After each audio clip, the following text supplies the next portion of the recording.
Din que a necesidade agudiza o enxeño. En unha familia de Moraña, ao ver os problemas xurdidos polo COVID-19, non dubidaron en tirar de imaginación e deseñar unha maneira de contribuir elaborando pantallas de protección.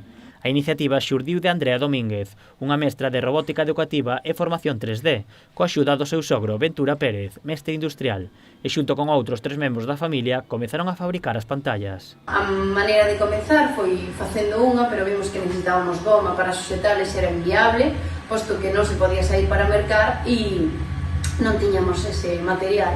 Así que, bueno, pois un pouquiño co tema do diseño de impresión 3D, modifiquei unha pantalla que uns compañeiros makers a diseñaran para non utilizar goma e que pudera servirnos para todos os diámetros de cabeza. Inicialmente traballaron coa súa impresora, pero chegaron a ter 4 grazas aos préstamos dun amigo e dos centros CPI de Moraña e CPI Aurelio Marcelino de Cuntis. A pesar de facelo de forma solidaria, a familia dedicoulle todo o seu tempo. Facer unha pantalla destas ahora mesmo leva 1 hora e 4 minutos.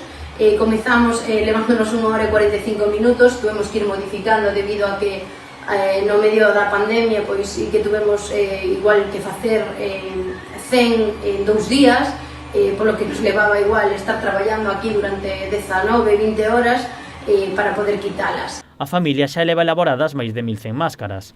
Foron doadas aos corpos de seguridade e sanidade dos concellos da contorna, pero tamén ás persoas que as necesitasen. Foron fundamentalmente para os sanitarios, neste caso o Hospital Montecelo, Hospital Provincial, os Salnés, para residencias de válidos de Vigo. En total foron máis de 500 para todos estos centros. Tamén as doamos para diversos centros de saúde, incluído pois, o do noso concello. Tamén foron máis de 200 para concellos da nosa contorna e, por último, tamén pois, as forzas do Estado. Na actualidade volveron a variar o deseño para poder facer pantallas para os máis pequenos. A familia continuará fabricando máscaras para aportar o seu grande area.